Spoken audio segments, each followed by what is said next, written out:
Assalamualaikum warahmatullahi wabarakatuh. Pada pertemuan kali ini, kita akan membahas tentang relativitas. Apa saja sih pokok pembahasan pada materi ini? Nah, kita lihat bahwa pokok pembahasan pada materi ini ada dua. Yang pertama ada teori relativitas Newton dan yang kedua ada teori relativitas Einstein. Adapun dampak dari relativitas Einstein yaitu yang pertama ada dilatasi waktu, yang kedua ada kontraksi panjang, dan yang ketiga ada penambahan kecepatan.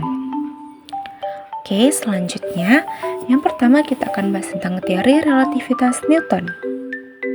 Teori relativitas Newton menjelaskan bahwa gerak-gerak benda jauh dari kecepatan cahaya. Teori relativitas Newton terdiri atas teori khusus dan teori umum, yang keduanya bertumpu pada dasar matematika yang kuat, dan keduanya telah diuji dengan percobaan-percobaan dan pengamatan. Newton mengatakan bahwa semua gerak itu relatif. Benda akan dikatakan bergerak apabila kedudukan benda tersebut berubah terhadap kerangka acuannya. Nah, pada kerangka acuan ini berlakulah hukum Newton yang disebut kerangka acuan inersia. Baik, selanjutnya kita akan bahas tentang teori relativitas Einstein. Pada materi relativitas ini, Einstein memiliki dua postulat, di mana postulat pertama menyatakan bahwa hukum fisika adalah mutlak atau memiliki sifat yang sama pada setiap kerangka acuan yang konstan atau tetap. Postulat kedua menyatakan bahwa kecepatan cahaya selalu konstan serta memiliki nilai C 3 kali 10 pangkat 8 meter per sekon dan tidak tergantung pada sumber cahaya dan posisi si pengamat.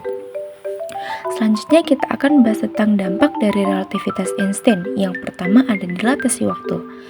Artinya, efek relativistik di mana waktu berjalan lebih lambat untuk objek yang bergerak dengan kecepatan mendekati kecepatan cahaya relatif terhadap pengamat yang diam.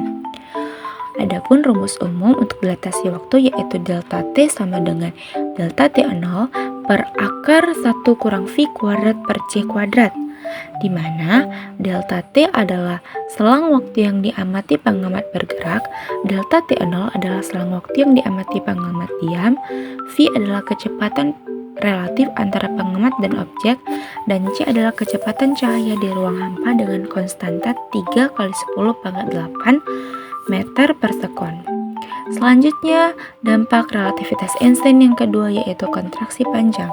Nah, kontraksi panjang terjadi ketika suatu objek bergerak dengan kecepatan yang sangat tinggi atau mendekati kecepatan cahaya. Panjang objek yang diamati dalam arah geraknya akan tampak lebih pendek daripada ketika objek tersebut diam.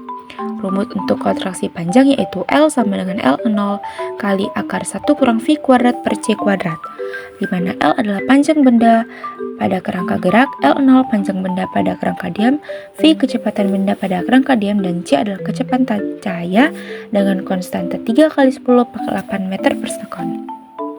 Yang terakhir yaitu adalah penambahan kecepatan. Artinya, kecepatan dari dua objek yang bergerak relatif terhadap satu sama lain ditambahkan ataupun digabungkan. Rumus umumnya yaitu V sama dengan V1 tambah V2 per 1 tambah V1 kali V2 per C kuadrat, di mana V1 adalah kecepatan partikel 1 relatif terhadap bumi, V2 adalah kecepatan partikel 2 relatif terhadap partikel 1, V adalah kecepatan partikel 2 relatif terhadap bumi, dan C adalah kecepatan cahaya dengan konstanta 3 kali 10 pangkat 8 meter per sekon. Itu saja materi kita hari ini tentang relativitas.